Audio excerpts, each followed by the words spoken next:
Right guys, welcome back to the channel. Happy Friday, hope you're all smashing it. Back with Tom today. Hi guys. Just a quick video today, update on the e30, where we're at and where we're hoping to go. We're going to have a little walk round. Tom's just going to show us what's been done. And obviously we're going to prompt what engine we're going to put into the car. So we're going to want some comments on that, some suggestions. And yeah, let's have a little walk round now and see what's been done. Right guys, so obviously the car is on its side. So Tom, do you want to explain what's been done so far? Yeah, well, got the car on the rollover jig. It's probably the easiest way to show what's been done, certainly on the inner arch round here. Obviously we've replaced the arches, couldn't afford to buy proper arches, so I've had to kind of piece together and make what I can. The actual inner arch itself, the repair piece you get probably only comes up to this section here. Now, because I'd put the wide arch kit, I was going to put wider wheels on it. I'd extended it right the way out, so this section here is actually Escort Mark IV inner arch, which as you can see has been cut, stretched and fit in, re-welded, so that it actually fits. Right. And obviously this bit here was where the fuel tank was. Yeah, these fuel tank mounts, there's a few little bits of rust around there. Then you've also got down at the bottom, obviously the actual mounts off that at the minute. So I'm... so you've plated all that, yeah? Yeah, just plated. Obviously it all needs tidying up because I've welded from the inside. So at least you can see there's reasonable penetration, but it'll look nice when it's done. And obviously this has been all patched and replaced, hasn't it? The bung that was in there was rusted, as they do. It was on there. That's from years ago. So I've just cut a plate, welded it in. Part of the front section was done, so I had to have a go at redoing that, bashing it into shape. And obviously you've done the sill here, haven't you? Yeah, well this is part of the rear arches on both sides, which we'll show in a bit. It was mainly because I'd put the wide arch kit, I cut it all out, flared it out, tried to do it like an M3, went silly, and it was wide. It was really wide, and obviously a few. Yeah, there's a few other little patches here. You've got a little patch there. But a car from the 80s, at the end of the day, it's going to have this type of. Yeah, the main tunnel and everything's nice and solid. Obviously, most of the underseal actually looks all right, doesn't it? It's not too bad. For the age of the car. Few little scabs here and there that are going to have to be sorted, but all in all, for a car from the 80s, it's pretty damn good, really, isn't it? Obviously, I'm going to replace all the fuel lines, flow return, brake lines, all that kind of stuff, because I don't want... Well, while you've got it on the jig and stuff, you might as well replace it, haven't you?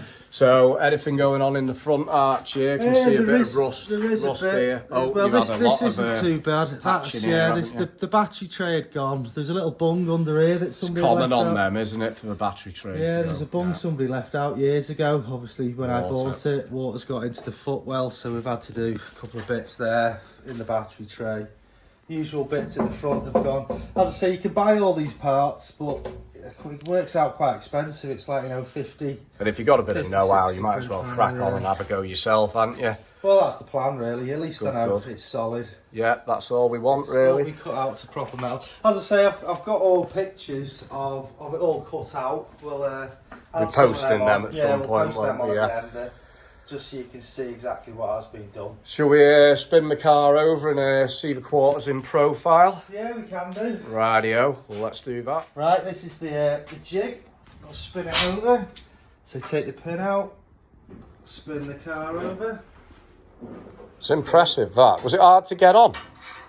It's balancing the car. You've got to get it balanced so that obviously you're supposed to be able to spin it with 2 fingers, kind of. Yeah. Obviously, working on it, you don't want it unbalanced. It's brilliant, though. It's ingenious, really, isn't it? So we're back to normal quarter panels from, obviously, I remember back at your mum's, the quarter panels were they were out here. They were right out crazy. Here. Had, massive. 10-inch wide rims, 50 mm. It did look good. 0 offset. And the wheels only just came out to the arches, but so molds, what is original here now?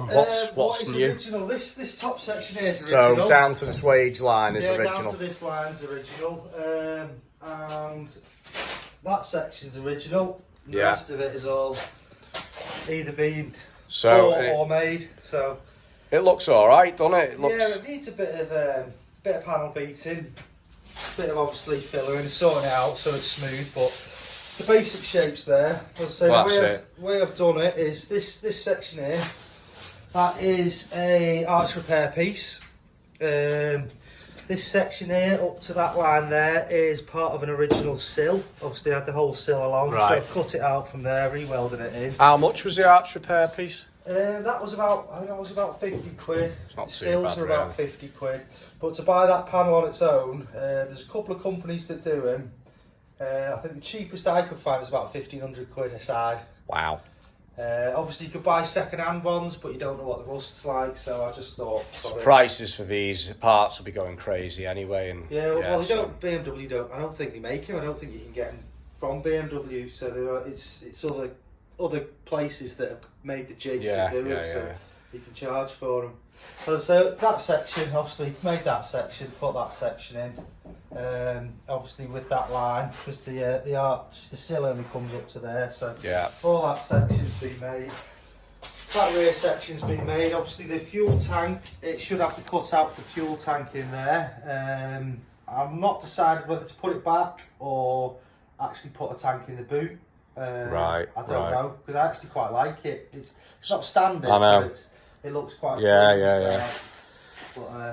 So obviously this is a long termer. You know, we're not going to be able to post probably updates every week on this because obviously we've both got full-time jobs and we're busy, but it is a car that we are hoping to get back on the road, you know, as soon as possible.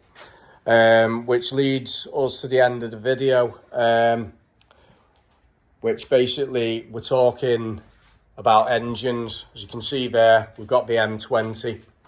That's rebuilt. It's ready to go in. Tom's obviously got a 24 valve. And, you know, what engine do you guys think we should put in? You know, drop in the comments.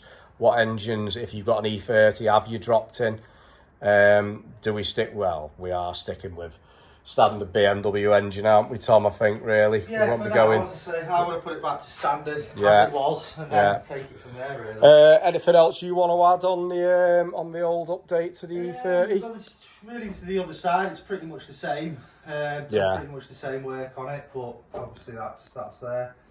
Other than that, no, not really. I think. So any work done, we'll keep you updated, but that's where the E30's at. Please drop in the comments any recommendations for engines if you've had a E30 or know someone who's got one. And stay tuned for updates on this, guys. Please like and subscribe, and we'll catch you later. See you soon. See you soon. Bye.